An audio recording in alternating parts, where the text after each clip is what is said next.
Check, check, check. Quick audio check.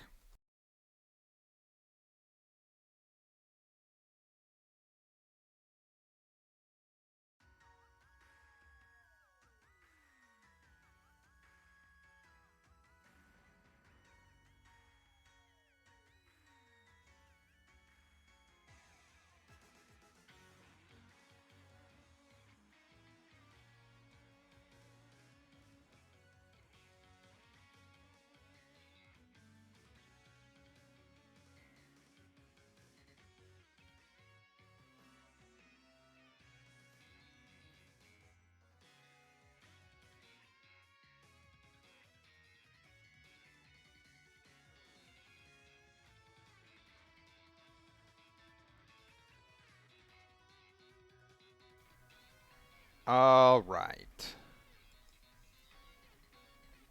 Hey guys, welcome back to the channel. My name is Rodrigo. This is twitch.tv/ El Picachon. Um, and this game is loud. Hang on a second. There we go. I'll turn it down for me and I'll turn it up for you guys so you guys can still hear the music, but I find it kind of distracting. So today we're going back into Poison Team, so that's all good. But also, I want to warn you guys, I am taking care of a little sick dog. I can't show him to you right now because he's sleeping. Although me talking super loud, I kind of woke him up a little bit. But my dog, Pavlov, hurt his back. Um, and, you know, we're taking care of him. We're giving him medicine. We're keeping him immobilized. It's not uh, it's not like a life and death situation, but you know, it's also a little bit stressful for everyone. So normally I would be recording in here. He would be in the living room, but today he is in the room here with me because this is the easiest room to control the temperature, and we're trying to keep him warm. Um, and so it's actually very warm in this room. You guys will probably see me like I'm literally sweating a little bit.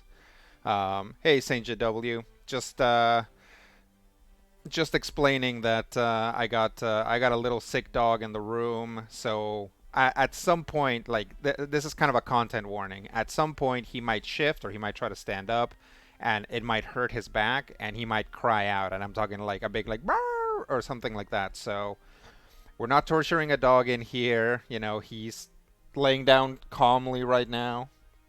But again, me talking seems to have woken him up a little bit. If he gets up and he's doing okay, I might show him to you guys.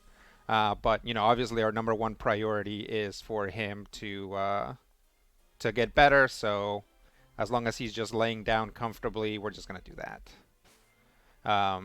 If you stick around for the whole stream, you will probably hear me do that PSA like 6 more times. I just want to be sure that everybody knows, because again, it's a little scary when you hear a dog like kind of scream the way that this guy does when his back hurts. Obviously, we've been very tense about it because it sounds like he's in a lot of pain, and honestly, he is sometimes. You know, we gave him his morning medicine. He's been sleeping through it. I think he's doing okay now, but we'll see. We'll see. All right, let's play Pokemon. So very clearly, here's the plot, right? It's just kind of standing there waiting for me. Pretty sure I just ran my Pokies through the. Oh, I guess not. I thought I had healed them all, but I guess I didn't. So you might have noticed. Oh, Saint JW says we have a doggo. He is very important in our house. Yeah, yeah, totally, right. So it's a member of the family. Um, we recently lost our other dog. You know, she died, and so we think this one's been a little lonely. They didn't have like the most closest relationships. They were like buds. You know, they weren't like he didn't necessarily depend on her or anything. But it was tough for that, and then we think that this whole thing is like he's got like a pinched nerve or like a disc or something, and the weather makes it worse. So, um, if it starts raining, and this is Seattle, so it's always raining, or it starts snowing, or like basically there's a big pressure change, I think it gets a lot worse. Like he goes from being able to move around to not being able to do anything. Hey Zal, just just explaining to people that I got a little sick dog with me in the room, so you guys might hear him cry out. He's doing okay. He's just his back hurts, but we're taking care of him. All right, bead and gym badges as fast as I can. Good work, Bead. I'm glad you haven't forgotten that it was the chairman who endorsed you. If I gather enough wishing stars, that'll help solve the problem that's been bothering you. Right, Mr. Chairman? Oh, the plot. We've been really focused on gym badges, but like something is afoot. Oh, and it's not just about me. It's for the future of the whole Galar region. Ivdar, thanks for the Last time on Pokemon Sword and Shield. last time on Pokemon Sword and Shield. We got the um, we got the fire badge, so or whatever it's called. And now I feel like the game's going to set aside the gym challenges for a bit, and we're going to get involved in some plot stuff. It's not just about me; it's for the future of the whole Galar region, and we'll need more than just wishing stars. We need a powerful Pokemon trainer too, someone like the champion. With all respect, sir, I was able to show Hop, one of the champion endorsed trainers, just how at class he got beat. What a jerk. That's the spirit. It takes healthy competition to really keep the gym challenge energized.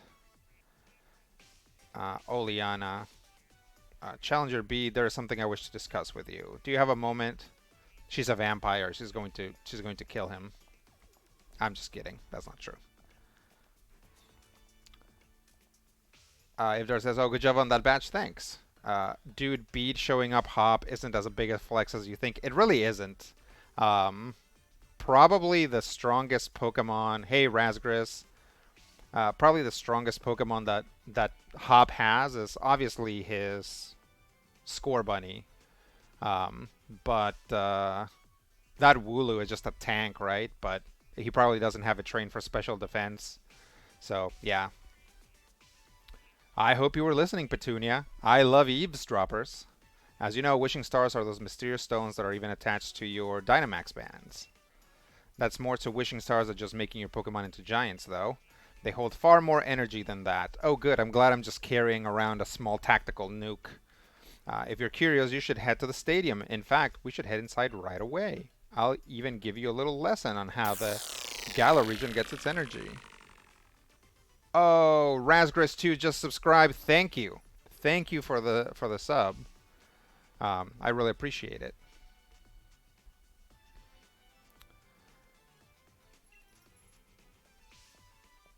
Ivdar says, yeah, don't worry about the long-term health effects of that radiation, Petunia. Yeah, absolutely. This is probably why Petunia's hair wobbles like it does. Other than we're saying that she probably has like a whole venipede living in there.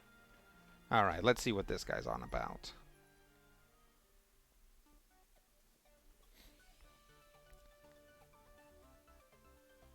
Hammerlock Stadium doubles as an energy plant. Now have a look at my tablet. I've got all the information you need on it.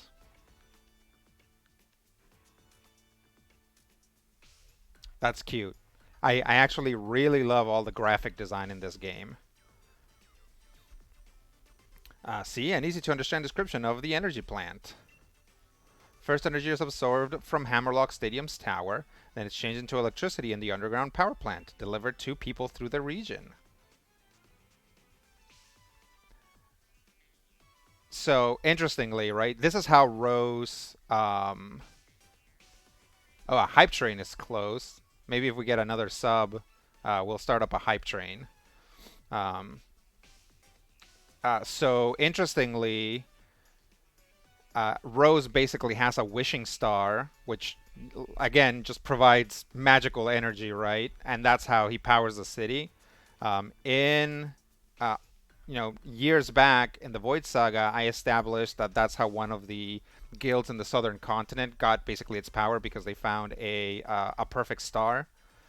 And like the perfect stars were like a thing in the Void Saga. They were like around. No real plot was based around them except that the players had to get like the twin perfect stars at some point, right? But there were other perfect stars around. And so they found one and they provide free energy to the whole city. And that's one of the ways in which they got ahead. So this idea of like um, getting ahead by finding a magical source of energy is definitely a trope. Um, I kind of dig the fictional script, although it seems a bit impractical for players. Um, yeah, so Pokemon is actually really smart, really smart about localization, right? Nothing's voiced. You can just swap out the text boxes. And then also, all of the graphics are in the local language. So somebody has to come up with this Kong Lang, but then they don't have to change it, right? You don't have to uh, change up anything when it's in Japanese or Spanish or English or French or whatever. It all looks the same, so it actually really helps with localization. So it's a trick, right? It's like Animalese for Animal Crossing. Um, it's Pokemon Pokemon cuts a lot of corners, and that's okay. I don't really mind, but uh, sometimes it's like pretty obvious. And like the thing is like they do it in a smart, cool way, right? The Gala region script, which you can see, up there where it says like Rose, and then like the entrances and stuff, is actually very cool looking. So yeah, it's interesting. That's dope. Like the Tesseract, yeah, kind of, yeah, exactly. If there says, there's a very good point. Yep, yep. It's all about like it fulfills that like double whammy, right? On the one hand, the Galar region looks like nowhere else, partially because of the writing, and also they don't have to worry about it. They don't have to localize that part of it. So yeah. I'm gonna go through the spiel real quick again. So if you've already heard it, just hang tight. I have a little sick dog in the room. He his back is hurt. He's got like a pinched disc or something, so it causes him pain sometimes. So you might at some point hear him cry out, and it sounds really painful and sad. So we're not torturing a dog in here. I'm taking care of him. I'm keeping an eye on him. He's had some medicine, so he should just sleep through this. But at some point he could try and stand up and hurt himself or whatever. You'll also see me like check back like that because I'm keeping an eye on him. Okay, our lives in society require various types of energy sources such as electricity, natural gas, and water.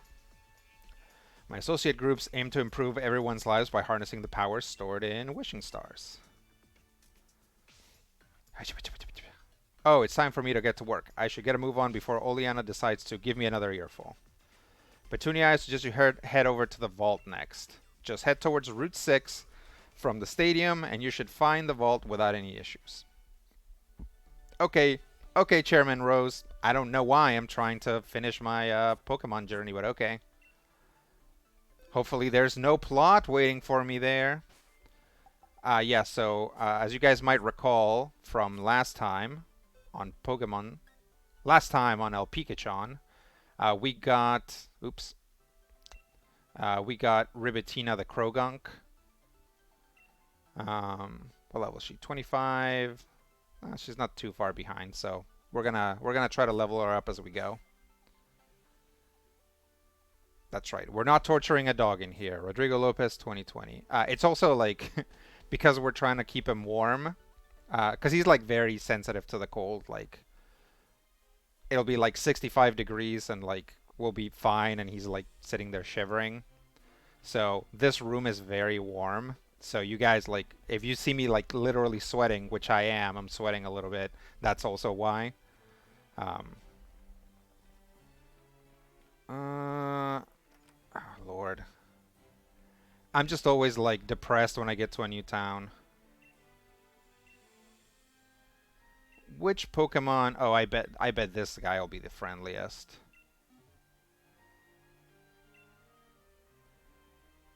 Okay, that's fair. I think that kid gives you something. Oh, I think he gives you like a Sooth Bell. Oh no, she gives you the Sooth Bell. Okay. So the Sooth Bell is good when Pokemon evolve through friendship, but in the regular game, it's actually worthwhile to have a Pokemon hold a Sooth Bell, assuming there's nothing better that they could be holding. Um, because when Pokemon hold or when Pokemon are happy, they sometimes get critical hits, and sometimes they, even if something would have otherwise knocked them out, they hold on with one hit point. And I think there might be other benefits to friendship. So yeah, if you're playing through the game, it's actually worthwhile to uh, to have a Sooth Bell. It's a little something. Oh, a dire hit. Yeah, having to talk to like going into everybody's house, talk to everybody, make sure I don't miss out on any items.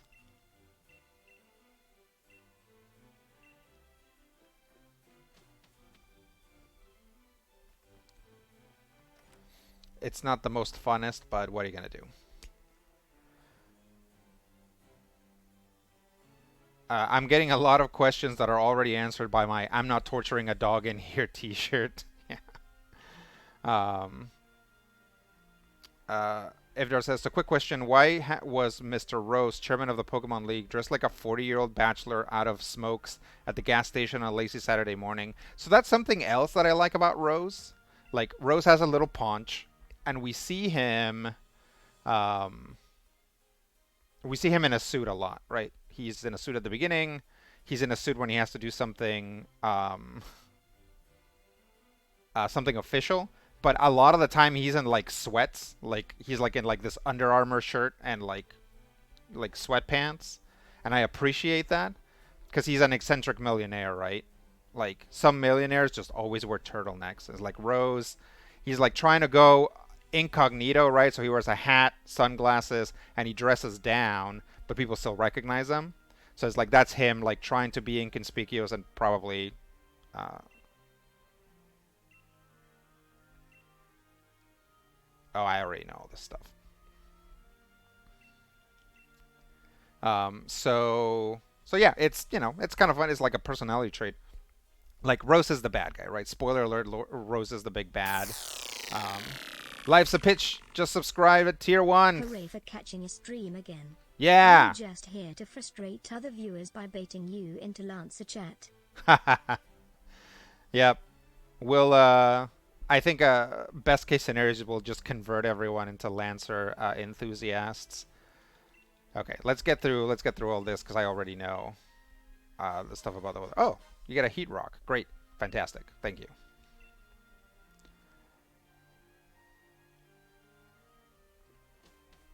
Not planning on having a Sun team anytime soon for this run, but Sun teams are good. If there's interested in some Lancer chat, see? I'm fascinated by this game, but it seems a bit too crunchy for me. It's it's very crunchy. Um, but I would say it's not crunchier than Dungeons and Dragons. It definitely is, and it's actually like way simpler than D&D because the amount of rules that you have to remember is significantly smaller. The core rules are actually, I would say, easier and a little bit more elegant than most versions of D&D. Um, and then, depending on what mech you're running, um, it then you have to learn specified rule or specific rules, right? Like with D&D, um, right? It's like if your ranger cares about movement, then you have to be more up on the movement rules, right? Stuff like that.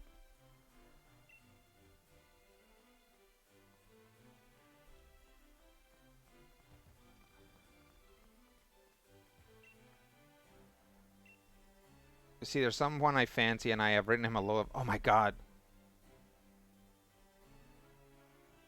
this little girl. I think this little girl is a ghost. I like vaguely remember this. I think this little girl is like, "Can you deliver a letter for me?" My name is Paula. This letter I want you to deliver.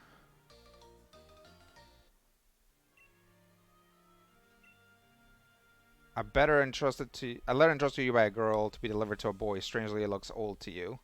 Deliver it to Frank for me, won't you, Frank in Ballonlee? That's who you want. Yeah, I think this little girl's a ghost. We're gonna go to Ballonlee, and Frank is like an old man, and he's like, "Oh, thank you. My wife died 1,000 years ago."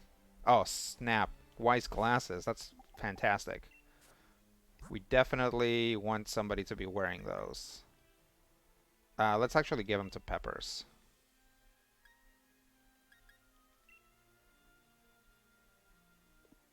Uh, Here, hang on. We'll give Little Veggies. We could give the Wise Glasses to Little Veggies, but Little Veggies doesn't need a lot of help putting out damage. But those Wise Glasses are going to be real good for Peppers. Great. Yes, it's a game about mechs in space in a not so dystopian future. Yeah, it's interesting how where the dystopian distinction is in Lancer. It's actually really interesting. Um, uh, Life's a Pitch says there's no way around it. It's crunchy, but honestly, it's kind of nice to be thinking about an RPG that doesn't try to pretend it doesn't have rules. D&D tries to hide it under the carpet. Yeah, Lancer, the rules in Lancer are there for you to have fun, and it recognizes that it has rules, and it recognizes that it's a tactical RPG. You know, that it has like movement and distances and stuff like that. And if you enjoy that stuff from D&D, you definitely should check out Lancer, because Lancer's not shy about that. Also, almost any archetype, any like combat archetype that you have in D&D, you can almost always duplicate in Lancer. Um, it's not going to be the same flavor, but it's similar. Did I buy more Pokeballs? I think I did last time. Uh, Fun fact, it's also co-created by the creator of the webcomic Kill 6 Billion Demons, which is just about the coolest thing I have ever seen. Yeah, Kill 6 Billion Demons is awesome. Um, and with him prepping a new fantasy TTRPG called Icon, that's coming. I'm feeling more and more interested. Yeah, I'm very interested in Icon. I have checked out nothing about it because I need to be like in an absorption place in my brain. I feel like if I pick it up now, just with all the stuff I have going on, it's not gonna stick, and I'm not gonna enjoy it. So I'm waiting. Plus, a lot of it isn't like beta, so I'll, maybe when it goes through the next iteration, I'll check it out. That said, when we first started a practice sit rep, we got almost everything wrong, but still had lots of fun. Yeah, that's gonna happen. I used to play Mech Warrior in my youth. You can duplicate a lot of the stuff that you could do in Mech Warrior. Crap. Hang on a second. Let me, who's good against dark types? Oh, fighting types are good against dark types. Awesome. We'll try to see if Ribbit, is she holding anything? Oh, the Sooth Bell. Um, yeah, the problem with doing the Sooth Bell is that it actually doesn't do anything. Definitely not something in combat. So we'll swap it with Little Veggie's Shell Bell. Life's a Pitch says, I'm loving the Lancer lore too. It's remarkably nuanced. It's utopian in concept, but not in practice. It's like a post-scarcity core of worlds driven by very economically liberal policies that ignore the sense of the corporate states that make it happen. Yeah, definitely, because they're too strong, right? It's like there's this core ideology that that is like, yeah, it's like you need to emancipate people. Like the things that the corporate states do is like frequently objectively bad, but they're too strong. They're too economically strong and they're too physically strong. They have like armies. So Union can't really bust them for that. The big villain, like the biggest villain in the setting is Harrison Armory, and you can just use Harrison Armory mechs. Those are available to you. It's like they don't care. It's like they are out there making money and committing atrocities, and you can use their products to even to fight against them, right? It's like whatever, you're buying the license, we don't care. Isn't there an app that helps in playing Lancer? What's it called again? It's CompCon. So is it compcon.net? I don't want to tell you the wrong thing.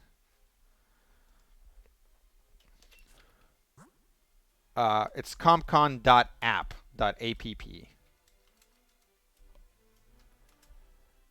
And it's a little like it itself is very good. There's like a slight complication in that you have to download stuff download stuff to your computer to get it to place like certain things. Like there's kind of like a latest systems file that you have to load up onto it. And then there's also like if you want to use stuff from the expansions, you have to download it and then upload it to your version of CompCon on your browser, which is very weird. It's the first time I've ever seen anything do that, but whatever. CompCon is a fantastic tool. So, can you see we're practicing our cheers here? Marnie, Marnind. That's how we spell victory. That's a good cheer, actually. That's cute. I actually really like Team Yell. Oh, okay. All right, all right, all right, all right. It said to go to the vault. Is this what they mean? Is it up here? I feel like I already went. Oh. Let me check.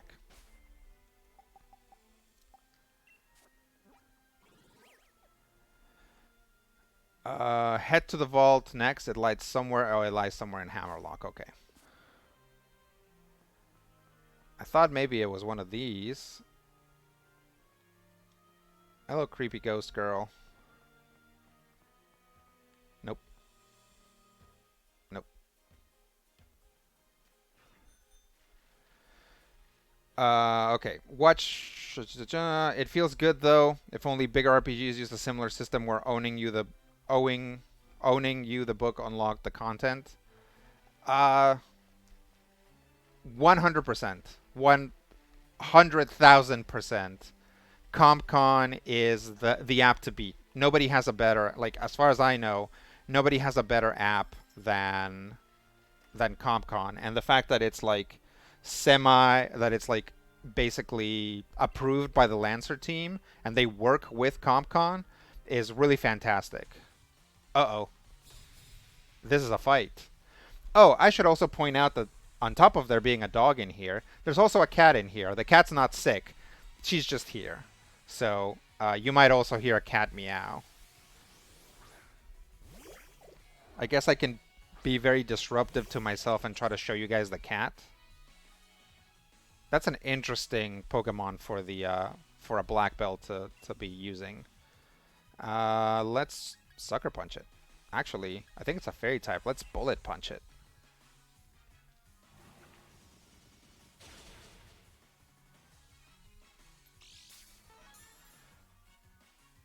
It's a TTRPG black belt Brian. Yep. What did it use? Oh, it used the... I know what it used. Well, fortunately, it failed to kill me, so...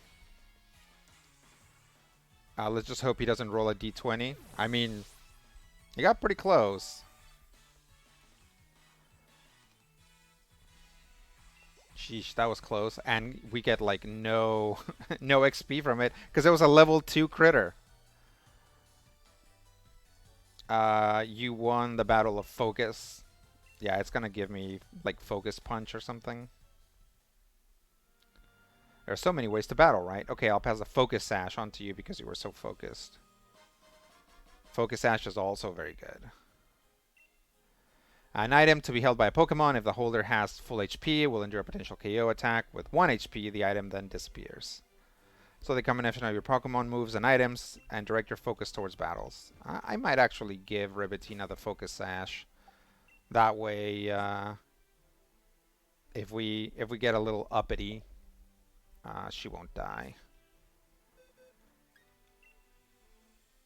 I'll give the shell bell to Dr. Violet. She doesn't need those boots.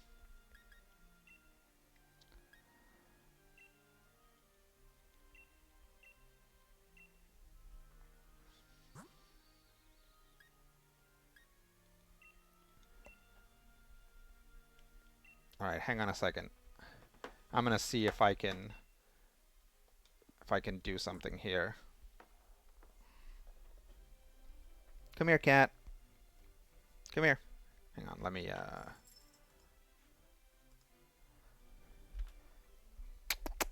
come here. Come here. Come here. Okay, never mind. This cat that is always like jumping on me while I'm trying to work, and bothering me when I'm trying to record now does not want to come over here. So good, good, good, good. He got pretty lucky in the recent Fate game. Sometimes Skritic doesn't seem to have the same problem as Randus, though. That's true. What do you guys think of the Fate game? If you heard it, what do you guys think? I think if you're a patron, both episodes are out now, or maybe both episodes are already out. I don't know.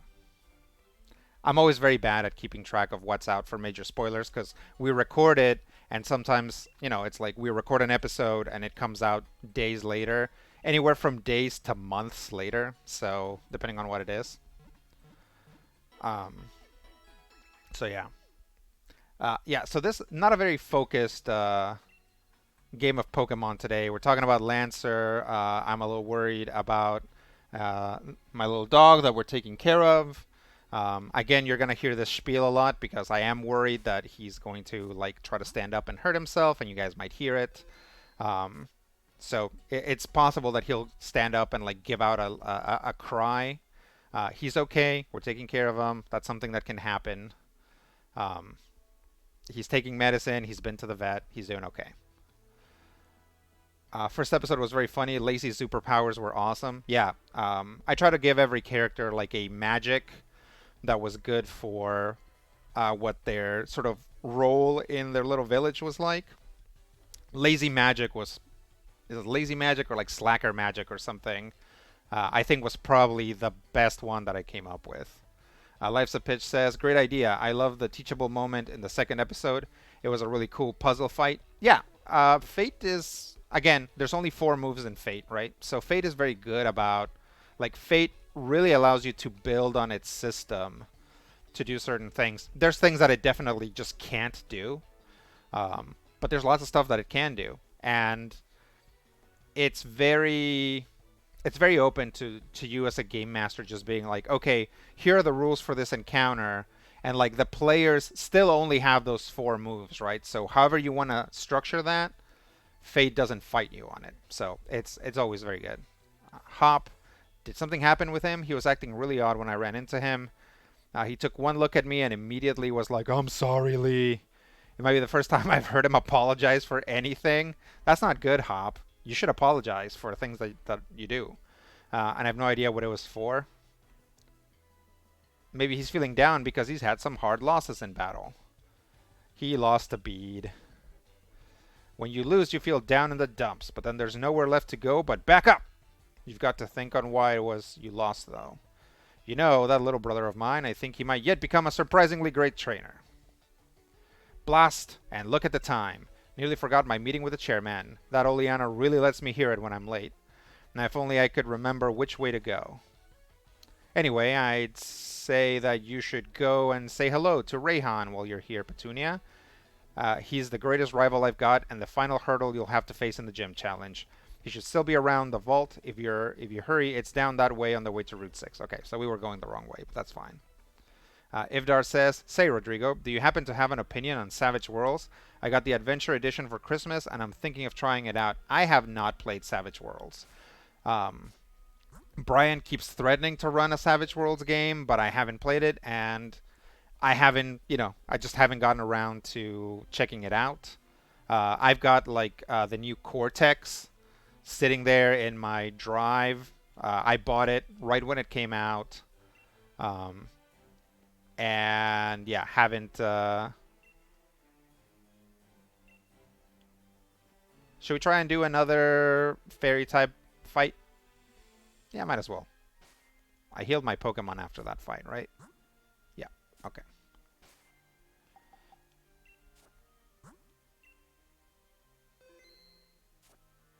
These guys are pretty tough, so I'm actually gonna go ahead and.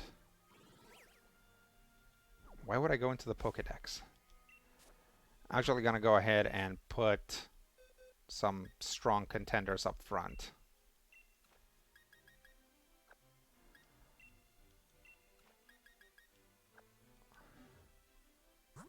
A lot of fairy types learn fire type moves, which is weird. Yeah, so unfortunately, I don't know much about Savage Worlds because I've never played it, but I hear good things about it.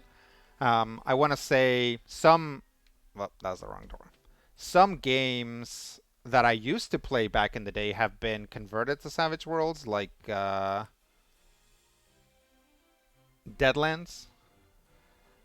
So it's probably good. People seem to like it. Welcome to the Battle Cafe. You can battle once a day.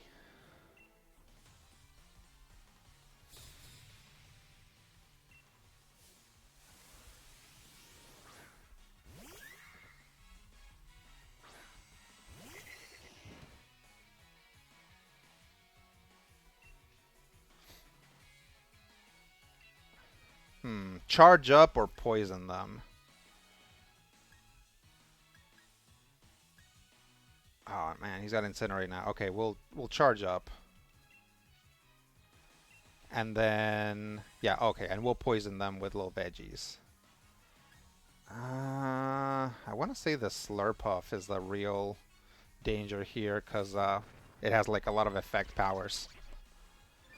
I had a look at the superpowers book and I thought this might be a good system to finally play a Scion game that doesn't crumble under the system's flaws. That's an interesting point. Little veggies fell in love.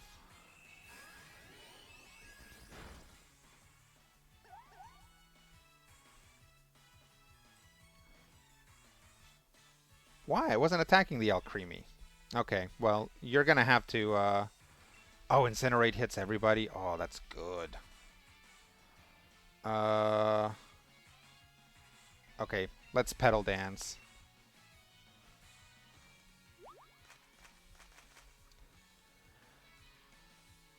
The best way to kill your husband, poison him with veggies, yeah. Alright. You know, we're in a little bit of trouble here. God, these things hit like a truck.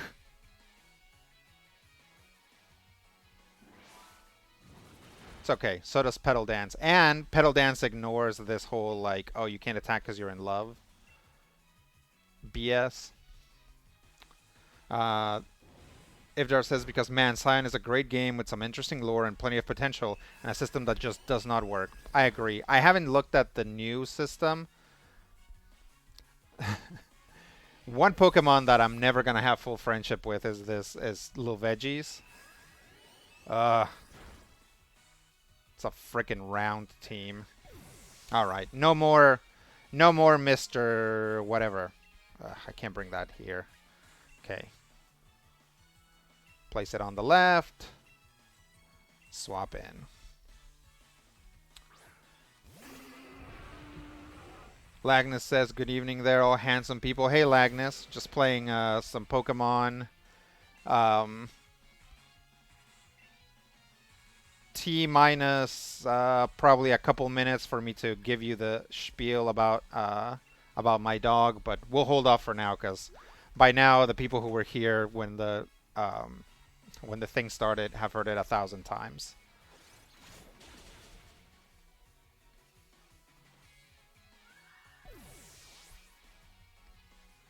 Should have probably opened with these two. Takedown. Um,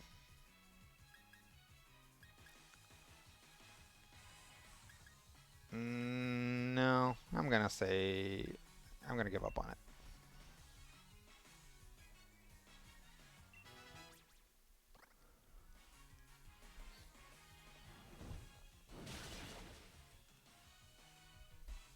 All right.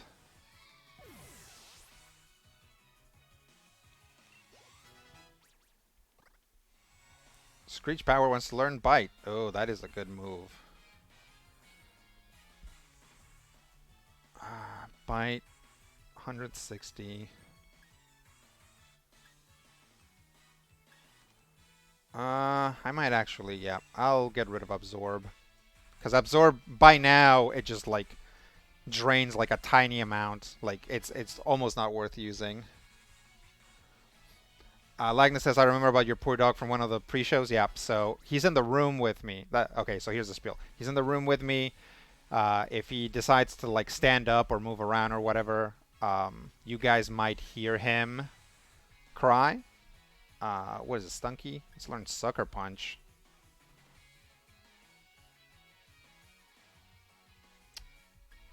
Sucker Punch is good. Fury Swipes. I do like Fury Swipes, but we'll swap it out. So yeah, if he decides that he wants to get up, you guys might hear him cry, which is kind of a disturbing sound. You know, he's like a little dog, and uh, he is sometimes in a lot of pain because his back hurts. So again, we're taking care of him. If he does get up and he's not feeling terrible, I might show him to you guys later on, but I might not. Right? The important thing is he okay? So I don't want to disturb him right now.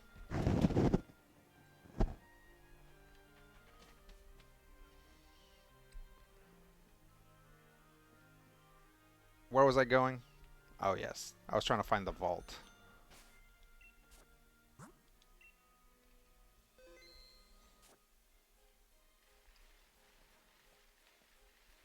Oh, I think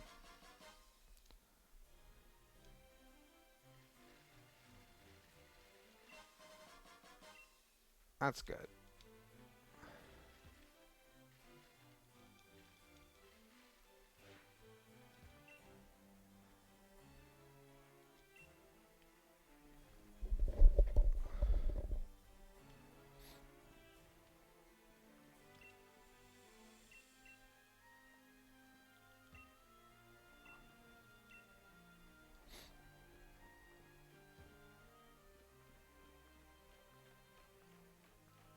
This seems like it's out of town.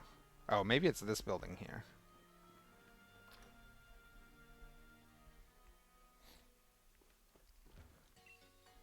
Oh, I guess I should check on Pokejobs. My guess is it got reset.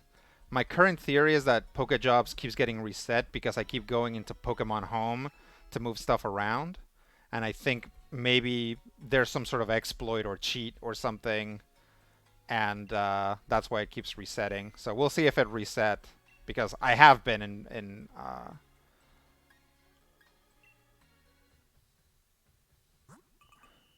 Oh, good. Okay, it didn't reset. All right, so I get all these guys back.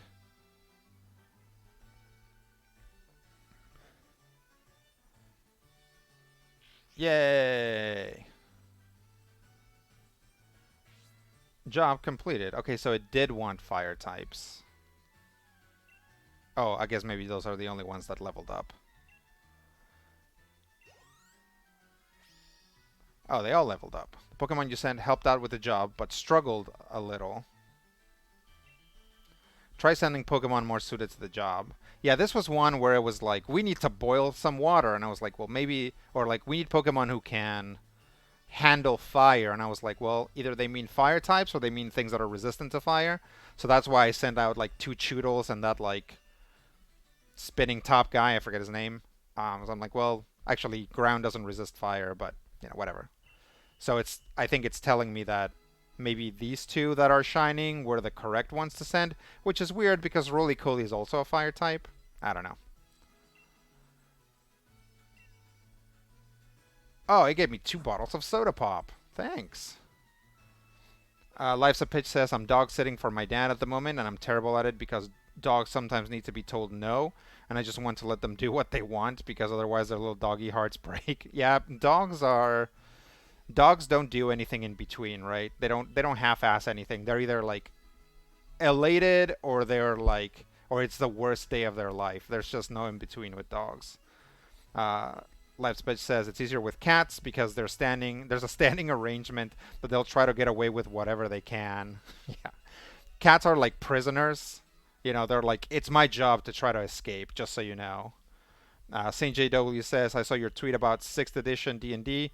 Do you think that the 5th ed starters are going to get a big shock? I was always really excited for new versions of D&D, Warhammer, etc. Yeah, so I went into it a little bit more on the Major Spoilers podcast. Um, so first off, Hasbro is doing this in a weird way. Um, Hasbro is, or Wizards of the Coast is slowly changing things so that eventually it'll be a new edition, right? They're basically doing what they did with Essentials, right? I don't know if you guys remember Essentials in 4th edition.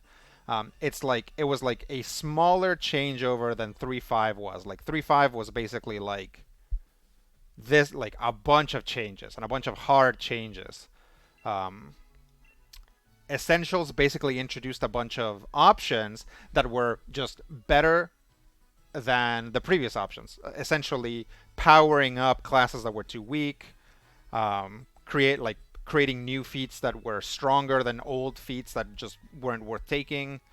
And I think that's what they're gonna do this time around. So it will be hard to tell what's happening. So I don't know how the new kids are gonna feel about that. If it was a hard change into an edition, I think you'd get what you usually get, which is a bunch of people happily going to the new thing, a bunch of people being really angry about it, and a bunch of people who are just like, yeah, whatever, or going to do something else, not because they're mad, but because D&D for them is kind of over, right? Um, the thing that makes it different is that there are so many new people, right? It's like we've got like twice as many new people into D&D as were there before through all previous editions basically. So it's going to, whatever happens, if something does happen, it's going to be big just because there are so many new people, you know? Oh, I got a bread.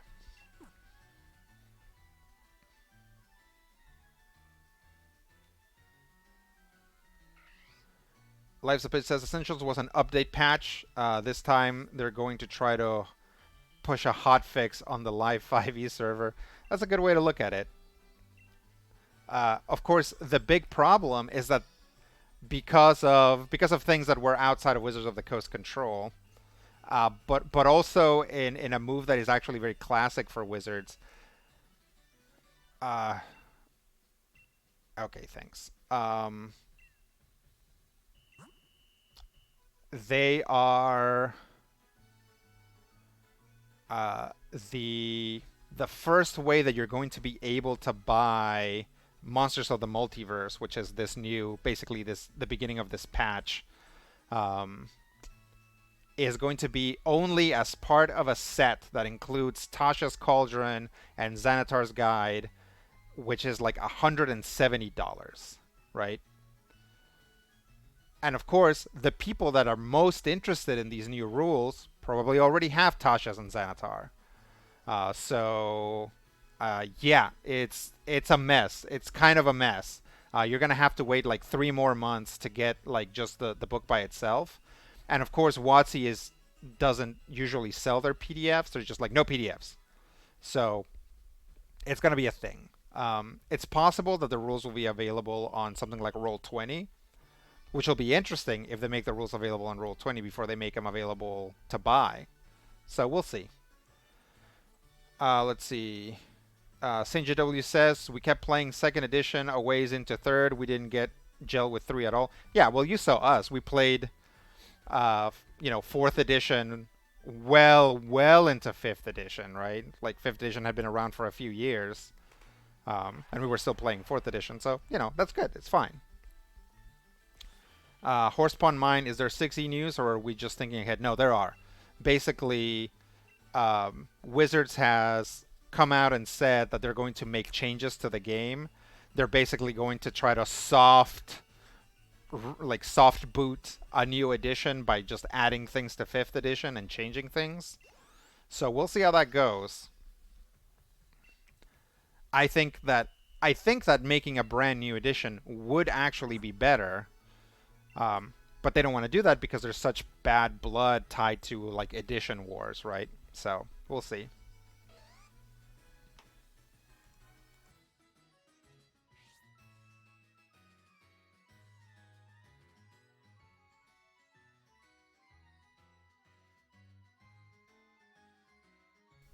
Lagnus says I posted in the Discord too. Many of the one I know who started playing now with 5e and the PR multipliers are very hard into 5e. The system is shoehorned into everything for many of them. Back when most publishers used to have quite a few different systems, the PR was not solely focused on one thing. We shall see what happens. That's a good point. Is that all of these people started with D&D 5th edition, and D&D is a hard game to learn. It's a very crunchy, very technical game that is secretly a tactical game, but also gaslights you into thinking it's not, right? Um, okay, let's get some rock types in here. Do I have any rock types even? Oh yeah, I forgot I caught a couple pseudo-woodos. Yeah, so people are very reluctant to learn new systems.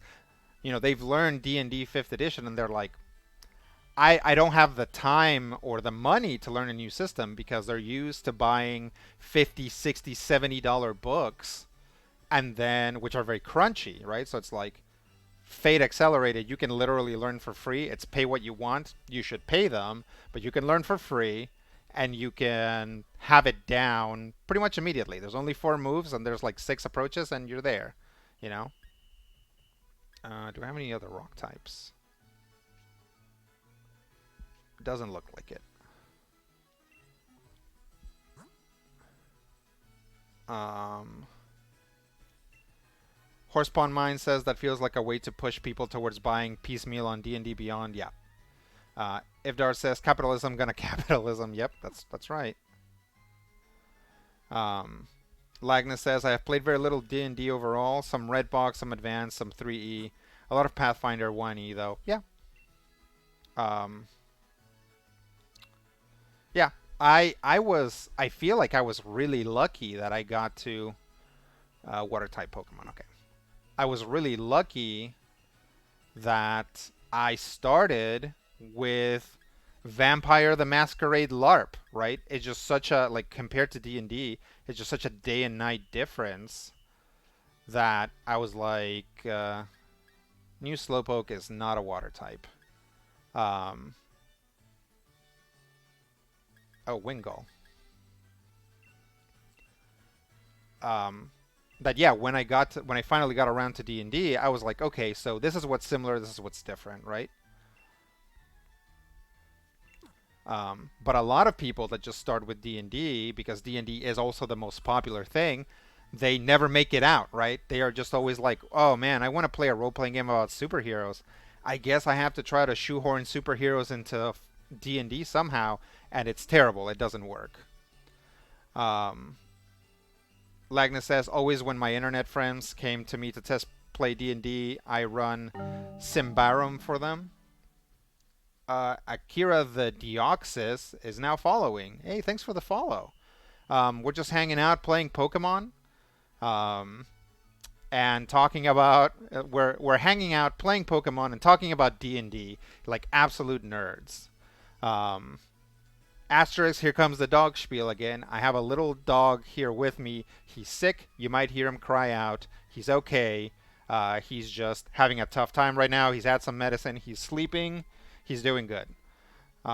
Just in case you do hear him cry out. That's what's happening. Um, I play some Amber once, which was entirely diceless in character. That's cool. Ivdar says, in terms of mainstream awareness, there is such a huge gap between D&D and literally every other TTRPG. Absolutely. Uh, I don't think I have any. Oh, I have like one electric type.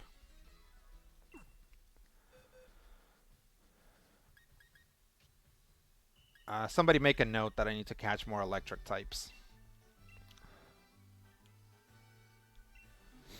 Um, yeah, it's amazing. Again, I'm like, I feel so lucky that I didn't start with D&D because then I was open to other things. If I had started with D&D, it would have really warped me. I started with Vampire the Masquerade, which in its own way kind of warps you, but um, there's a lot of games that are very similar to D&D, and there's not a lot of games that are similar to Vampire, so that helps. Like the first like wall that you hit when you're like, oh, this is nothing like Vampire the Masquerade, will just like break you of that. Whereas like D&D, I think ingrains itself a lot more. Ooh, bug types. I got bug types. I guess I don't have as many bug types as I thought. I have like a bug type. Oh, throw. What are you doing in the bench?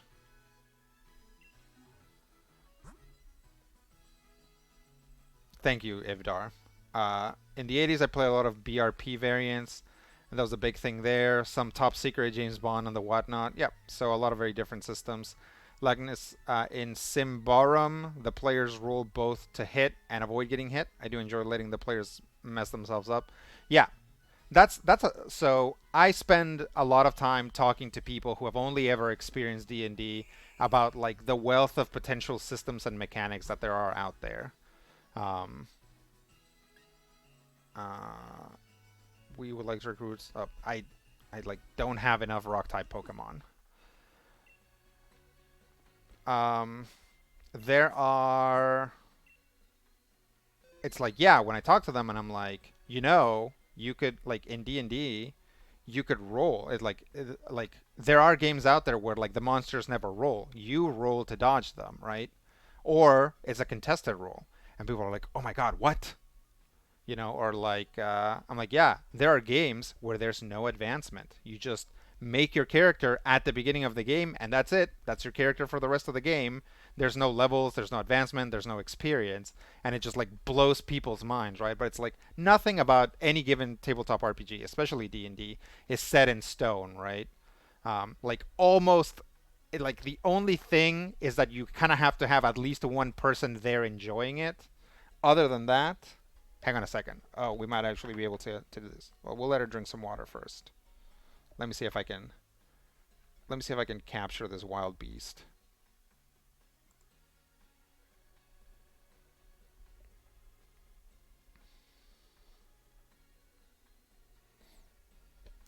She seems apprehensive.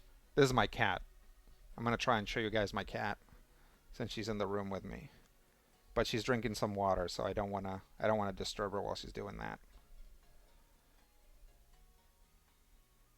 This is going to be really terrible if I actually can't, like if she just takes off running and I've just ground the whole stream to that cat ground the whole stream to a halt just trying to catch this cat. Okay, I'm gonna try. Yeah, come sit here in my lap. Hey, look, guys, it's Lily. See, that's exactly the same face that she does on the yeah, on the emote. So this is Lily. She's a good cat. She always looks like she's mad, but she's only mad most of the time, not all the time. Okay, get out of here. Good dog. Good cat. Thank you, cat. Okay. Let's see. Life's the pitch. Oh, did I miss anywhere? I'm very lucky that my friends are faster at reading than I am. Thanks to them, we've played Blades in the Dark, Mates the Awakening, Tales from the Loop, Burning Wheel. That blur is Life's a Pitch. I actually haven't played it. And loads of weird little ones. Lancer is the first time introducing. That's nice. I'm very slow. Like if you compare me and Brian, Brian absorbs RPGs very quickly, and I just need to like just really take my time with it. Um, let's see. Horse Pawn Mine says, oh, to Life's a Pitch. I so desperately want to play Lancer, but I feel like I need someone else to be in charge of it. That often is the problem. You guys should, if you're really, really interested in Lancer, and you've got some spare time to do it, you guys should go to the Lancer Discord, which is PilotNet. Um, just go to the Lancer website because Lancer has its own website, and go to the Discord. And there are people that run games there, and in fact, this was a while ago, but there was a person who was like, I'm interested in running a game for people who want to run Lancer, like for people who want to be game masters. And I was like, whoa, that sounds rad. And I would have signed up, except that I have no time to do it, you know? But yeah, if you are interested in Lancer, you should sign up for because they have games there, and it's literally the easiest place to find a game of Lancer.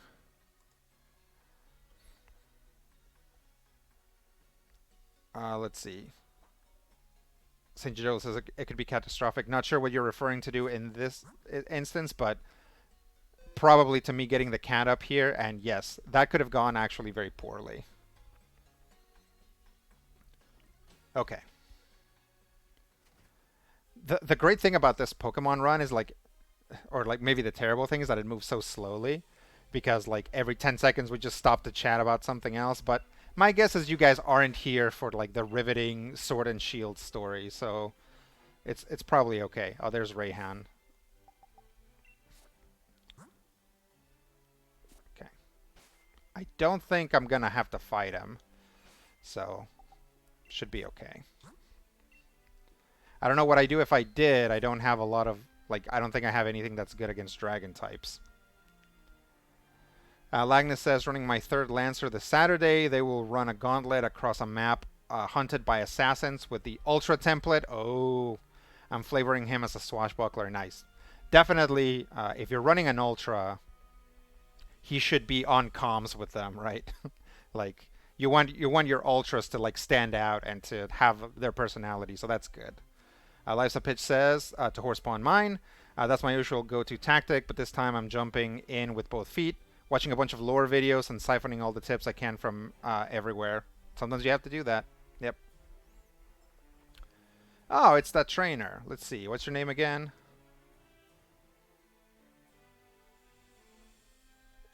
It's Petunia. Yeah, so if you're new here, if you're just joining us for the first time, this is Petunia. Her goal in life is to become the poison type gym leader of Galar and or the best poison type trainer in the world. So all of her Pokemon, if you notice the party, they're all poison type Pokemon. This isn't like a Nuzlocke or anything like that. There are rules to it, but the rules basically amount to you can only have poison types. Um, and really the only rule is that I'm allowed to drop in a Pokemon from a different game, like from a different uh, instance of the game, every time I beat a gym leader. So that's where all the Pokemon have been coming from. At the same time, though, anyone wanting to challenge the mighty Rayhan has to prove they're up to it by earning 7 gym badges first. I already like, dude, I'm here to talk about the vault. Oh, the treasures.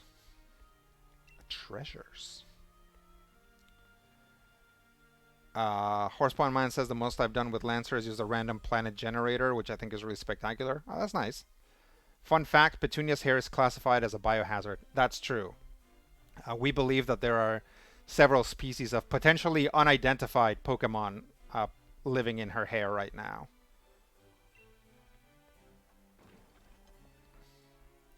I think at some point we're going to give Petunia like a big makeover. Like, this is going to be like classic Petunia, and then we'll go to like new Petunia. But right now, I think this really works for her. We'll see if there's like a big turning point in the story where it would make sense. Rayhan says, I'll even spare you one of my league cards. Ah, thanks, Rayhan. I was just thinking, I want this guy's card. Okay, so I do really like Rayhan's outfit um, because I think he's a Garchomp, right? You guys know what Garchomp looks like? Like, his hoodie is like teeth, and he's the right color. I think it's either a Garchomp or a Haxorus. Um, and then like his little hood is like kind of like the forward beak part of it. So if you put it on, you'd see like this like, or maybe it's like the tongue or something. It's interesting, but he never pulls it up, right? You have to like sort of see that implied stuff, and obviously, if you look at his abdomen, like that's like the plating of the dragon type critter, right? So it's good. I really like the design of all the trainers. I've talked about that before. Petunia. Nice. Yep. That's that. That's good. You're smart. You guys are freaking smart. You put the lead card in your album. Okay. Now on you go. It's the vault you want. It's up those stairs there.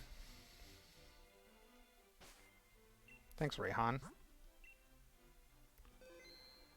I guess Sinja W, you're British, right?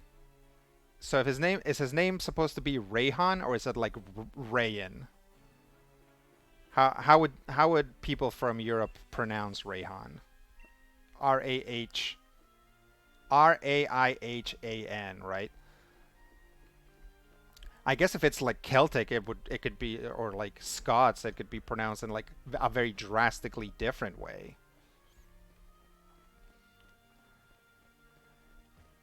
I've read some Irish mythology, right? So I'm like sitting there reading through the book, and I'm like, oh, this guy's cool, and this guy's cool, cool. And then like I realize that at the end of the book, there's a pronunciation guide. Oh, charm. Um, and I'm looking at it, and I'm like, oh man, like none of these characters are pronounced the way that I thought they would be pronounced at all. Like not even a little bit, right? It's like I want to say a lot of the a lot of the Irish gods live in a place called like it's spelled like this. Like it looks like it's team hair, but it's pronounced like Tawaro or something like that. And I'm like, no way, man. And it's like I know people have pronounced like Kukulane for me. So I'm like, I know what that one is, but it's like all the other ones. I'm just like, I don't know how this is supposed to be pronounced. Like, it's just so different from the way that it's spelled that I'm like, oh well, I don't know what to do with this. Horsepawn Man says, I'm American, but I always pronounce the first syllable as rhyming with Y. Rye, like Ryan? Like basically Ryan? Like Meg Ryan? Oh. Hello there, lady. Oh, you're here. Treasure tapestries. Why do they keep these treasure tapestries in a power plant? Oh, Raihan. Yeah, okay. Two used watching a wishing star. Disaster occurs. Used looking on at the sword and shield that stopped the disaster. Used being crowned. Tell the story of the creation of a kingdom in Galar.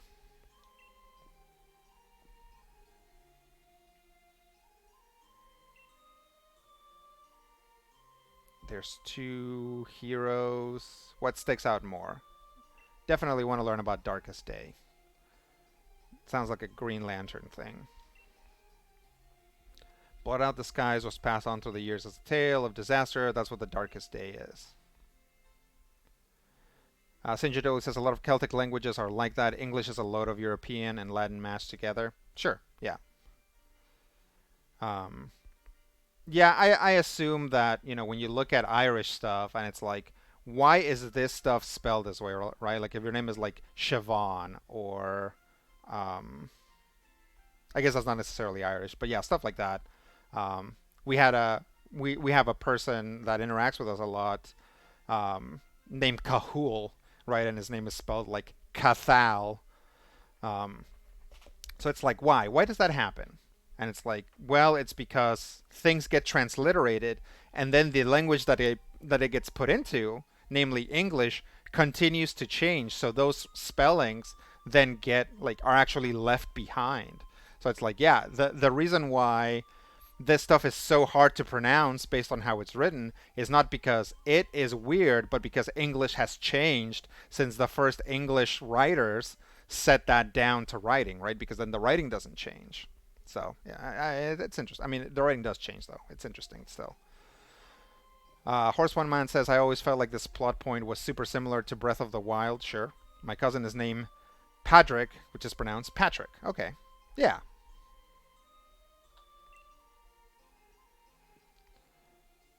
Thanks for letting me bounce some ideas off you. I think I've got some more theories now. I'm going to research the tapestries a tad more, but you have your gym challenge, right?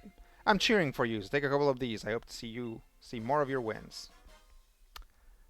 Yeah, that's great faith on me if you're going to give me some revives. Thanks, though. Those things are expensive. I actually do appreciate it. So is this what I came to see? Oh, Rose wants me to like be familiar with like the Darkest Night because he's about to trigger Darkest Night 2.0. So I'm pretty sure these are either supposed to be Pokemon trainers or literally these two guys are Zacian and Samazenta. Um, which is funny because everything in this like in the I guess spoilers for the DLC. In the DLC, there's also this thing of like an ancient king, and that ancient king is also a Pokemon. So it's really weird that in all of the Galar region, there's all these like legends about Pokemon, and at some point somebody goes, "This would be a lot better if it was like a person instead of a Pokemon." So we're just gonna say that they were. Lagnus says, "Well, I need to sleep. Have fun fading it up tonight. Later, people." Oh yeah, thanks for coming, Lagnus. I appreciate it. Saint JW, Welsh is very odd if you're not familiar with some of the rules. Yeah, definitely. You know, the for a lot of people, the only like for a lot of American nerds, the only Welsh they ever encounter is in Doctor Who because Doctor Who is if not complete, if not shot in Wales, then it's like through the Welsh BBC, or at least it was for a long time, right? So at the end, at the end of the of each episode, right, you'd see like BBC, I think CMYRU, right? And it's like, what is that saying? And I don't know, but that's a Welsh thing, like right? That's in Welsh, so that's what that's why that's there. Rayan says the tapestries in the vault depict the heroes of the Galar region's past. I suppose if we've got any modern hero, it'd have to be our champion Leon. Listen up, Petunia. Your goal is to defeat that superstar Leon. You go conquer Route 6 and train yourself up along the way to Stow on side. I do love the names of the towns in again, I really feel that like the Pokemon team really got into like British stuff, and it's like half of it is like they're actually making fun of British stuff a lot of the time. Like, okay, um, like there's a town called Stow-on-Side. There's a town called Ballonley, and it's like kind of spelled like Balloonly. Um, let's see. Yeah, so like Hammerlock and Motostoke is like okay, those are like cooler sounding names, but then yeah, it's like what is this like Turfield, right? That sounds like a little town. And then Stow on Side, Ballonley, I guess Sirchester is like again a little bit more of what you'd expect, and then Wyndon, right, which is the Galar region's London essentially.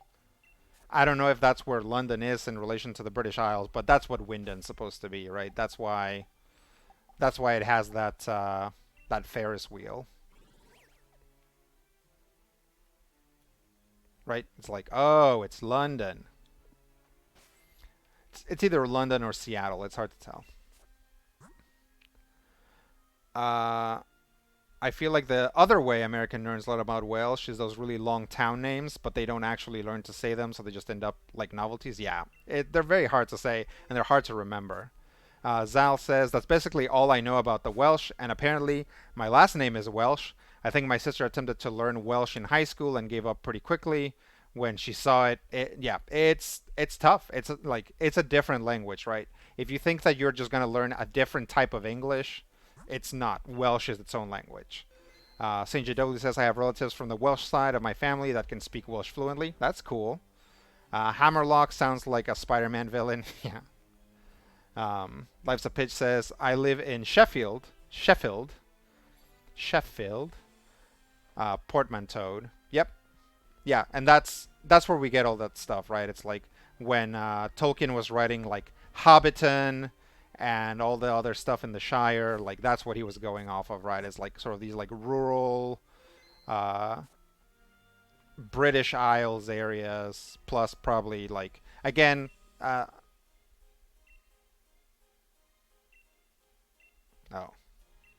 I haven't.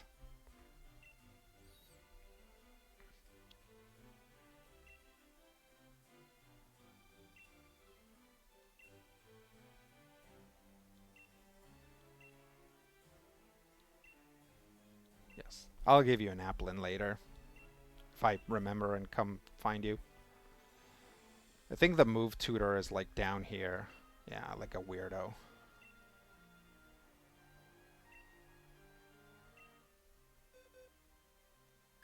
Oh shoot, little veggies can learn this. Let's see what it is.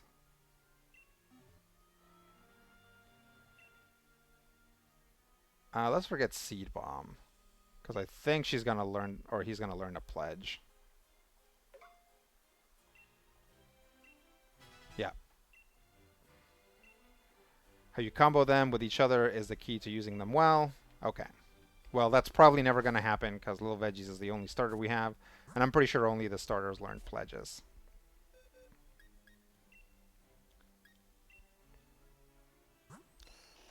But, on the other hand,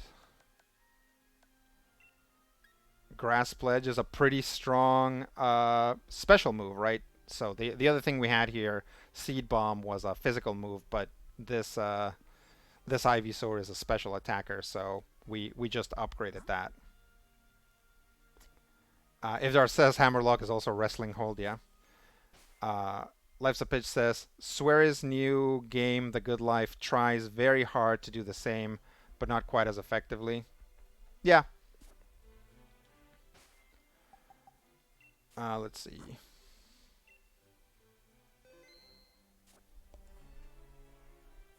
Still good.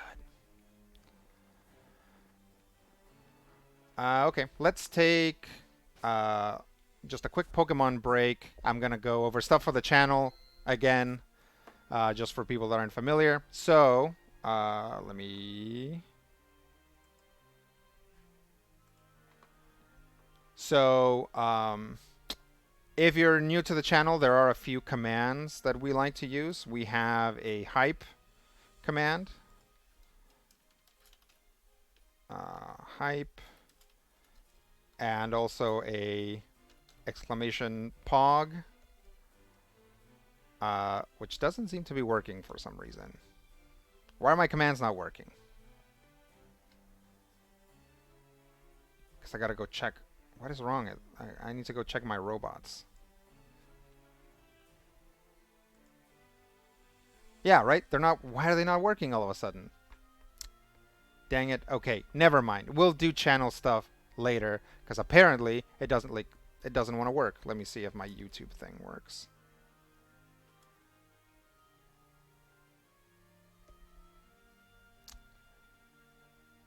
Exactly, right? What the heck? I guess I shouldn't try to fix this on stream. I'm gonna have to like go in and check it out later. I mean, it could just be that the robot is like very far behind and all this stuff is just gonna like fly up here in a bit. So let's just get back to the game. And we will play for, or we'll hang out. We'll do the stream for about another hour.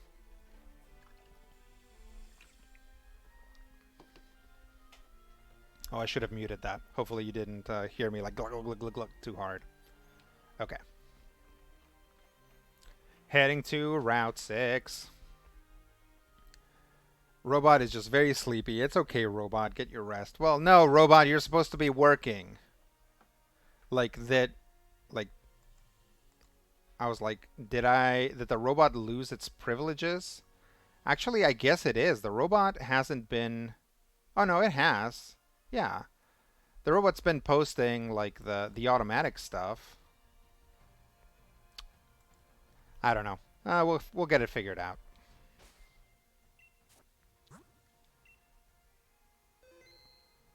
The robot is forgetting the three laws. Yeah. Get it together, robot. Oh, let's put. Whoops.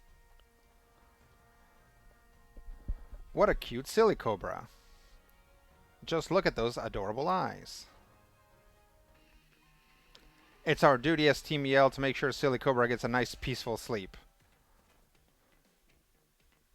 Hello there. If I promise not to wake the Pokemon, will you let me through? Of course, it'd be our pleasure. Oh, that's nice. They prefer the term non-human person? Yeah. Hey, Petunia. You're heading to Stow on side, right? Oi, Team Yell, don't suppose you'll let us through. No, you kids are way too loud. Can't be letting you through. Yeah, I don't know. A lot of people badmouth Team Yell, but once again, I like Team Yell because they're like just they're like punks and soccer hooligans, right? they're not bad people. They're not trying to do bad things. They're just like really rough and like kind of dumb about the way they go about doing things. Yeah, Team Yell is fantastic. Yeah, they're cool. With all your stomping around, Silly Cobra is sure to wake up. Right. What do you say, Petunia? If we don't get past them, we won't be able to continue our gym challenge at Stow on side. I'll battle them. You? Yeah, that's the spirit. You two are way too noisy. You don't want to wake up Silly Cobra now, do you? I swear, kids these days well, we've got no choice. We have to send you packing. It's all for the sake of Silly Cobra. They're Bulk and Skull. Yeah, they really are. It's like a whole team of Bulk and Skulls. Although Bulk and Skull were kind of like actual jerks a lot of the time. But it's a similar thing. Alright.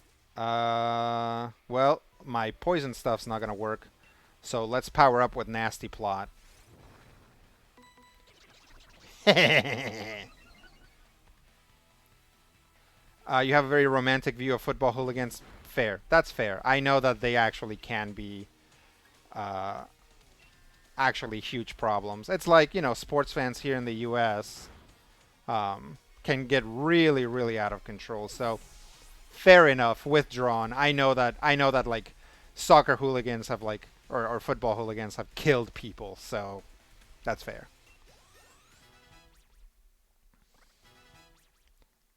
But yeah, it's more like they're sports fans that are like a little bit out of control rather than like actually malicious. Let's switch Pokemon. Let's put Ribitina in and see if we can get a hit in. And maybe we can get a hit in, and then the Focus Sash will keep us from getting knocked out, and she'll get some XP out of the way.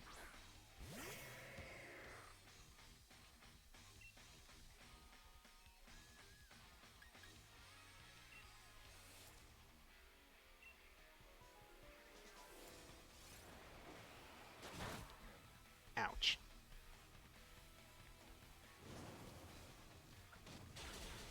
Skapow. Nice.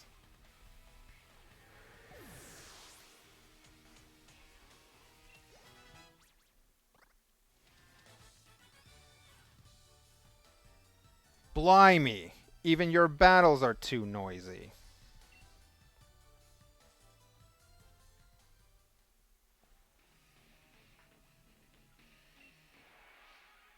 Hop's still down in the dumps.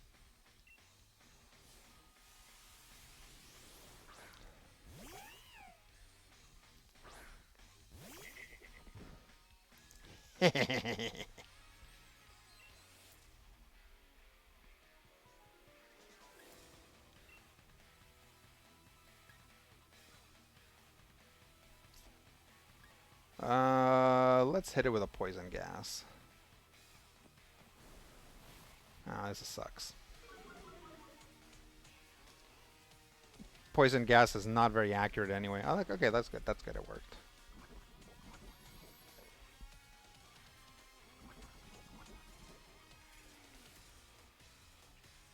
That'll make it a little easier. We'll just incinerate from here on out. Oof.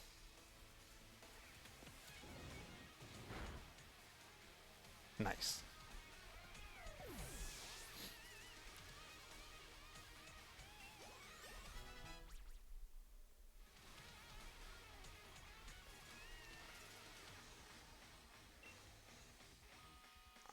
Swagger is a funny move, but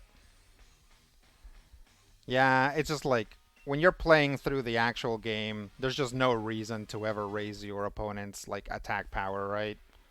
Even if it confuses them. Is like in a Pokemon, if you're battling other people and you have a strategy around it, maybe, but generally no.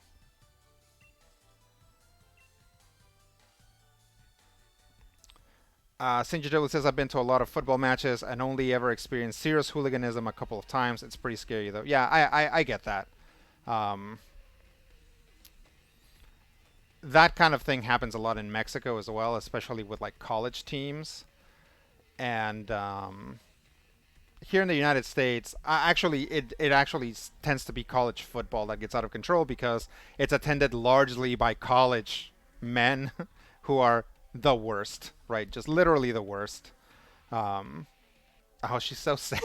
She's so sad. Silicura might wake up after all that ruckus.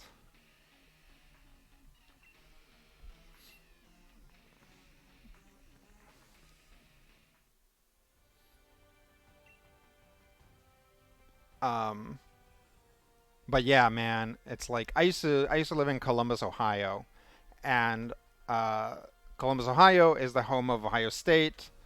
So you might have heard of the Ohio State Buckeyes, who are the university's teams, right? Um, their number one rival is the Michigan Wolverines, right? Um, and there were days where like they would play, and it seems like if Ohio State played Michigan and they lost, people would riot in the streets, and if they played Michigan or not Michigan State but Michigan, and won, people would still riot in the streets. It's like what the heck, man? Like cars getting turned over, like street signs being taken down. There's a Michigan street in Columbus, and on like the days that they would play Michigan, uh, the like street signs were always vandalized. I'm like, calm down, guys. This is college football. All right, take it easy. Uh, Bede really wiped the floor with me the last time we battled. And don't get me wrong, I can take a loss. Battling means you've got to lose sometimes. But he said that I was dragging Lee's good name through the mud, being so rubbish like I was. Aw, Hop. It's like people are like, I don't like Hop. How can you not like Hop, right? It's like Hop is actually you, right? Hop is the protagonist of this story because he's the only one who has any like character development.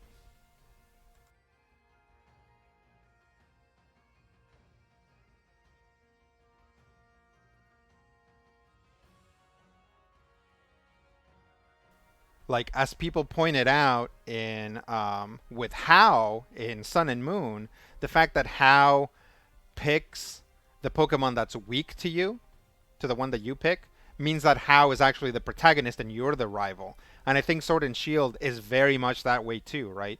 If you think of like way back in the day at like Gary or Blue or whatever, it's like he was always one step ahead of you and his team was like unbeatable. Just so difficult. And it's like that's who we are, right? That's who we are as the players. Like Hop is actually the main character, and Hop has kind of a tragic story and then like a redemption towards the in the end game where he decides to become a Pokemon researcher. Then in the DLC, you keep meeting him, and he's doing good. He's like doing research and stuff, and he's happy, you know. So it's like, yeah, it's like you as a protagonist have to invent something for your Pokemon trainer, like we are, right? This whole like, oh, Petunia wants to be a poison type gym leader, blah blah blah. That's all made up because the game gives you nothing, right? All of the character development is for the NPCs. Hop is actually a shonen protagonist, the youngster who has to overcome the odds. Yeah. Life's a Pitch says, I used to live in Glasgow, and they have both Celtic and Rangers who hate each other. One time, the hooliganism got so bad that Rangers fans just tore down a whole new seating stand in their own stadium. Wow. Yeah, no, that's pretty bad.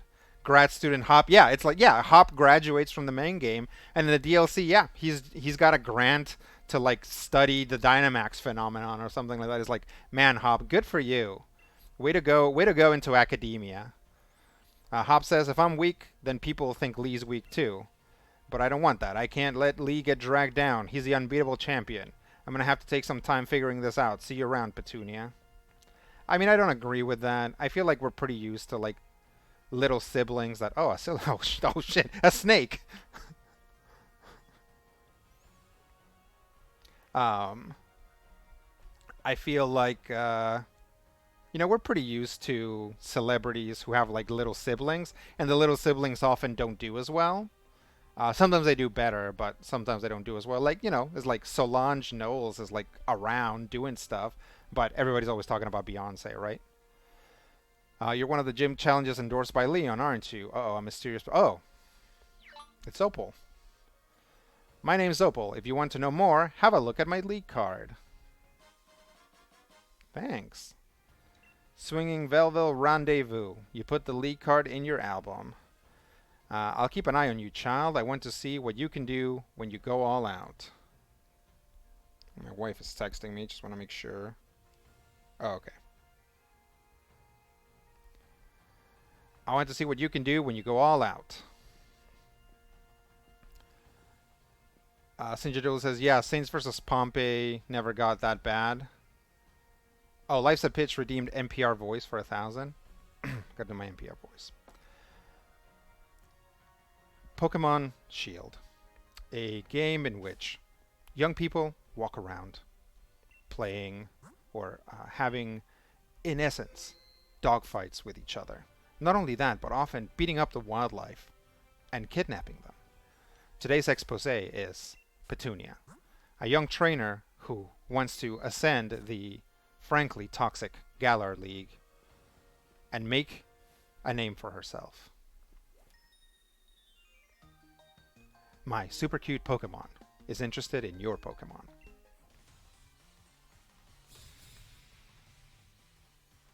By the way, guys, if somebody does redeem points and I don't see it, please point it out to me.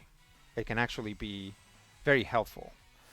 But of course, I have a lot of things I'm keeping track of, such as 1. A sick dog. 2. Actually trying to win in this stupid game. And 3. Whatever nonsense you're all talking about. So, if you can, please let me know. Remember, you can find this as a podcast at npr.com. That's not actually true. Also, I think NPR is at .org. Let's poison gas it. It's a fairy type. Gym leader Nina Totenberg, yeah.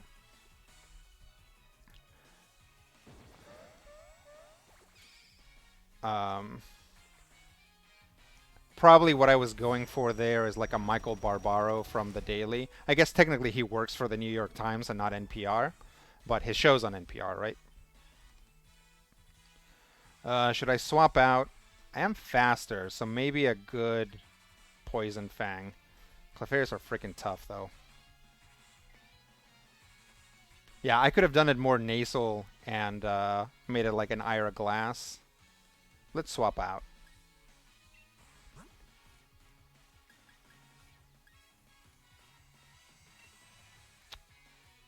Nope. Kai Rizdal rocking a steel type gym, sure. This might be the dorkiest thing I've ever said. Hey, you're in a safe space. Sinjadil says, nonsense, how very dare you. Yeah, definitely. Um, what was that?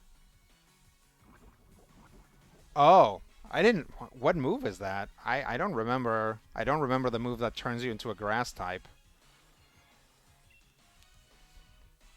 Liza Pitch says, I've never understood how the vocal fry got to be so prevalent in NPR. Like the BBC had rules for years about how you had to speak, but I don't know enough about NPR to know why. It's a stereotype. So basically, NPR like Okay, so as you know, the United States is a capitalistic hellscape, right? So NPR um, is a public service, right? It works from grants from the government and aid and basically donations from the public, right?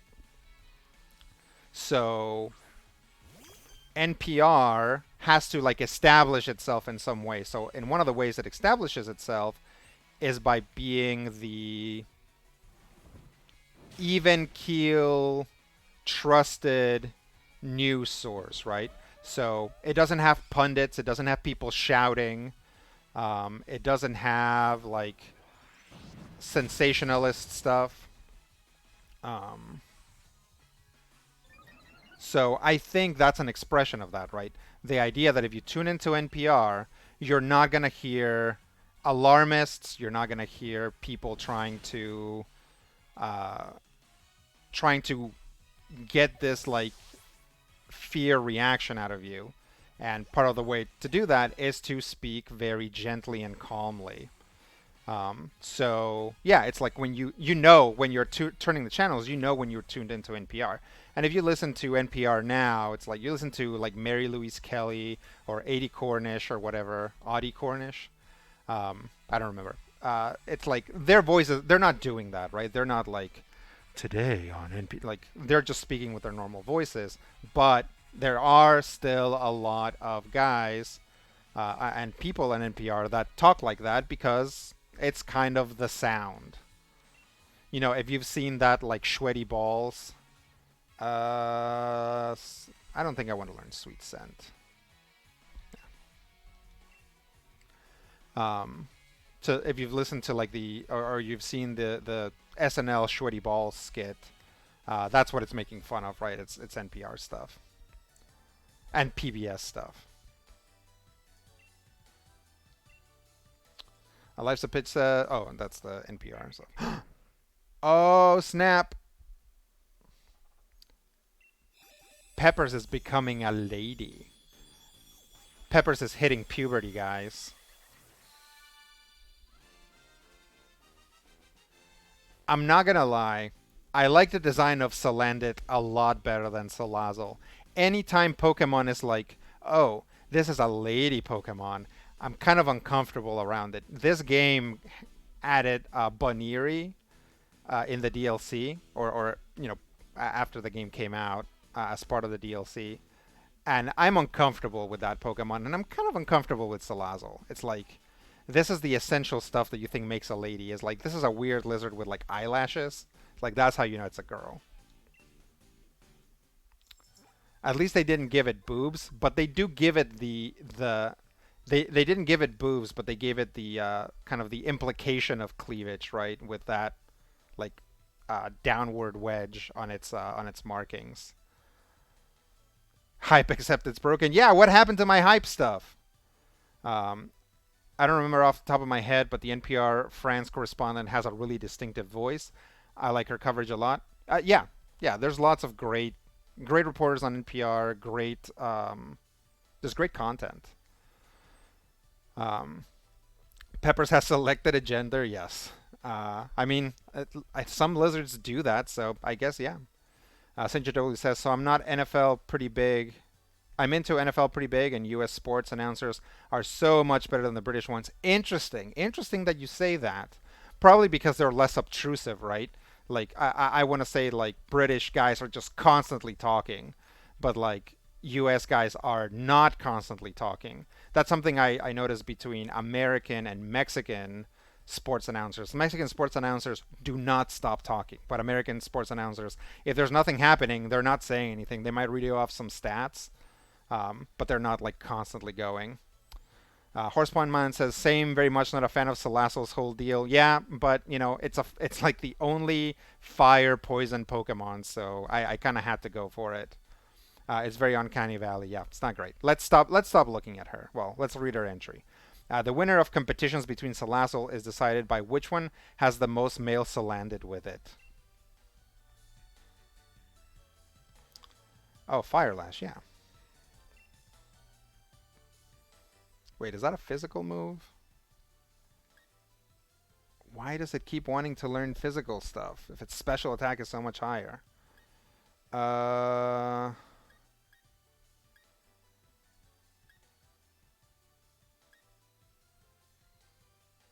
I mean, it does more, like, it does more damage than Incinerate, but again, does it do more damage than Incinerate? Because my special attack is 97 and my attack is 53, right? So, I'm actually gonna drop. Yeah, I just kind of don't want to learn it. I'm just not learning it. I'm just not doing it. It's like it's a good move, but genderific. That's very gender of them. Yeah, definitely. All right, so let's. What time is it? It's like 3:30. Um,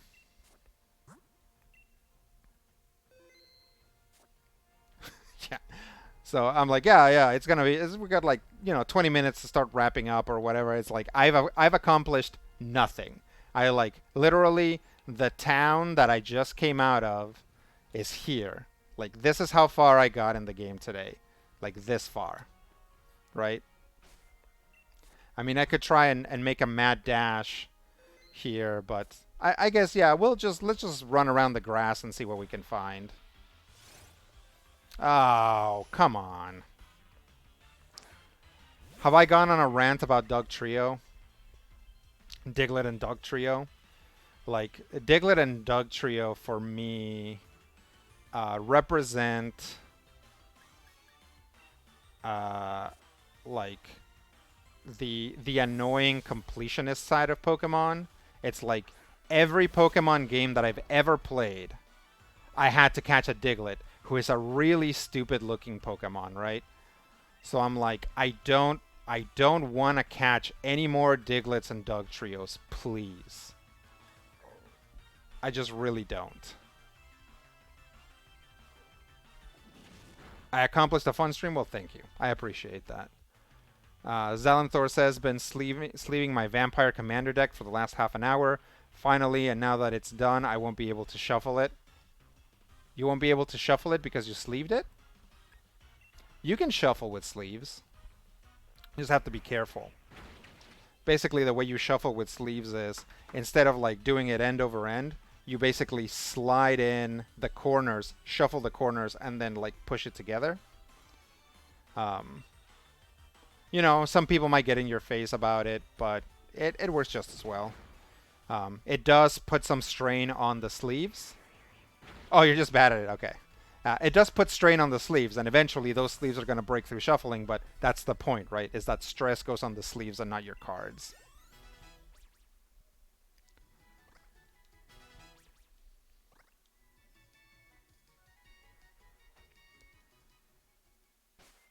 Who's your commander for your vampire deck?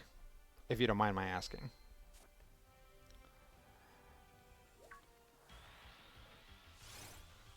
Ghosty, ghosty, ghost. Everyone's a ground type. Ground type is strong against poison, which sucks. Why do I need to just... I need to move Peppers to the back. Why do I keep leading with her? Ghost, so let's go with Dr. Violet. Struffen Mora Progenitor. Okay. That's cool.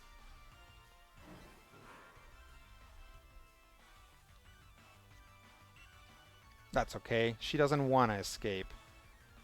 She wants to bite you. You like the Galarian Yamask line? That's cool. Um, I... Oh.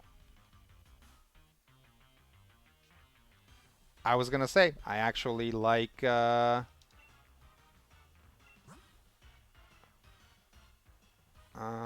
does it say?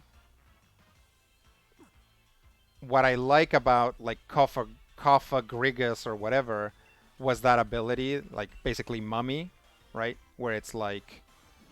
If you hit it, your ability becomes Mummy, and if somebody hits you, their ability becomes Mummy. Can't believe they hit me with my own Aftermath. Alright, we gotta go to the Pokemon Center, because Peppers is like has like 3 hit points. Sinjiro says I used to run slivers with a sliver overlord. I never lasted that long. In Commander, I can see that. Like Commander is gonna have a lot of answers for slivers. Like slivers very often wants to be a faster deck. Um, if they let you get set up though, that was probably terrible. I've definitely lost against plenty of slivers, but also I don't play Commander very much.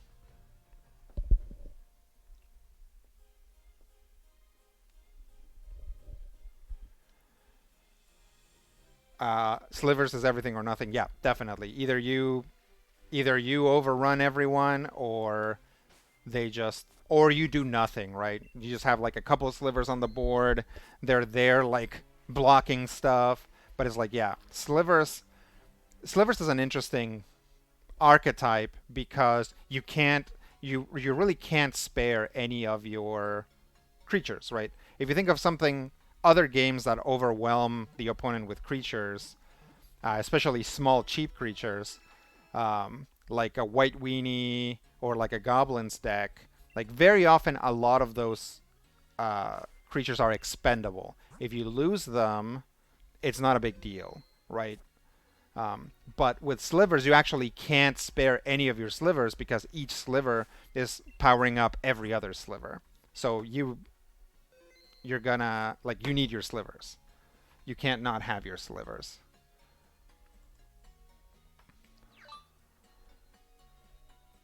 We'll go here and we'll wrap up the Pokemon side of things. What? What?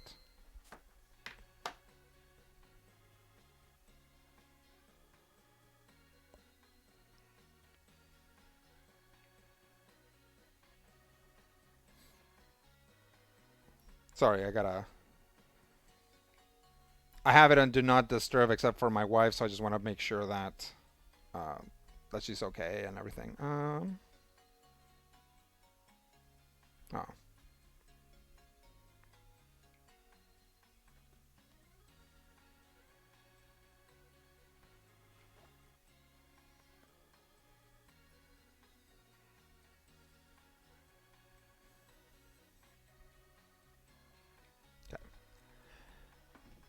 Nothing to worry about. Just uh, just being overwhelmed by the hellscape we live in. So it's okay. Um, all right. Okay. So, what was I talking about? Oh yeah, slivers. So slivers as an archetype is interesting because of that, right? You can't spare any slivers because if you lose your first strike sliver, now your slivers are more vulnerable. If you lose your flying sliver, now your slivers don't have evasion. So whereas other overwhelming archetypes are good to leave blockers or to sacrifice blockers or to attack in, even though and to force that like trade, a lot of the time slivers don't want to do that. So it's interesting. Um, Plenty of Slivers was the most terrifying dating app I ever downloaded. Yeah, that's horrifying. Um, do, do, do, do, do. Here we go. Let's see. You either stomp the table into oblivion or the table mobs you and you have a bad time. Yeah, that's a problem with like if you have a fast and or successful deck in multiplayer Magic, right? And then if you're playing with the same people, like you don't even have to demonstrate that your deck is good. They'll just mob you no matter what. And then you basically have to stop playing that game. Zal says 4 mana, 3/2 flyer. At the beginning of your end step, gain a blood token for each opponent who lost life this turn. And whenever he attacks you, may sack 2 blood tokens. If you do not, may put a vampire from your hand into play tapped and attacking and indestructible till end of turn. That sounds like a good commander to me. Let's see. Sinja W says I used to get targeted because, like you say, once I had a few out, it was very bad. Yeah, and that's the thing is like slivers have a multiplicative, multiplicative. They have a an increasing effect. They have like a parabolic effect, right? Rather than being linear, they're like and they get like really powerful really fast. So yeah, everybody has to like if you're in a if you're in a small battle circle, right? If you're only playing with like three other people, like the depending on the rules, anybody who has access to you is going to be like, oh, crap, slivers, and then just hobble you, right?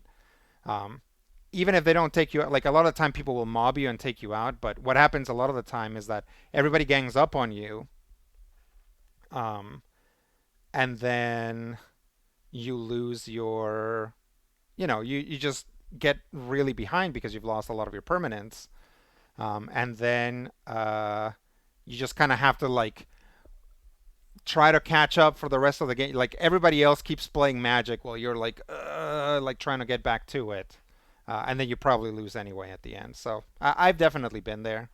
It happens. Zal says one of my favorite cards in the deck is an enchantment that lets you use blood tokens as equipment.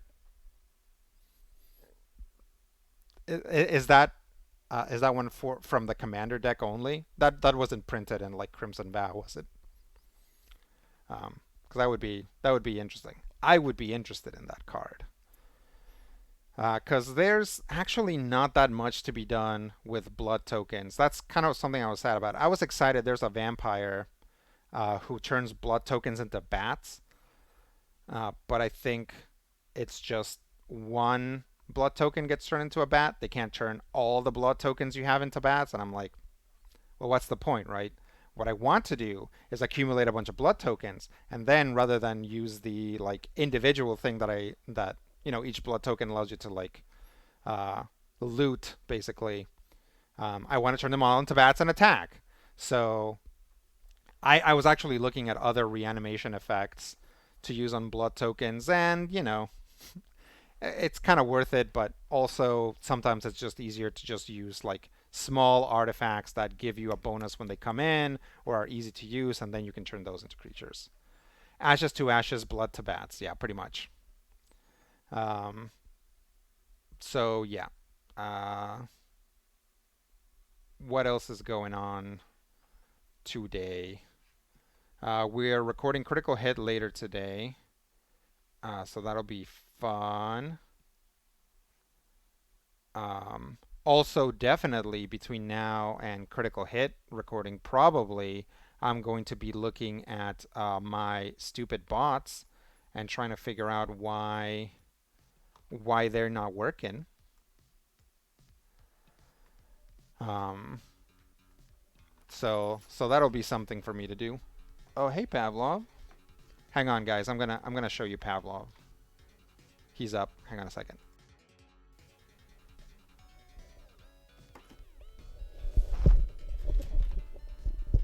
Hey Pavlov, how you feeling? Doing okay? I want to show you the guys.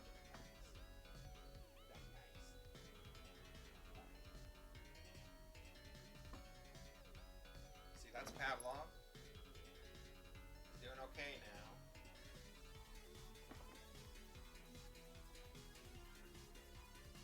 Okay. We'll go outside here in a little bit.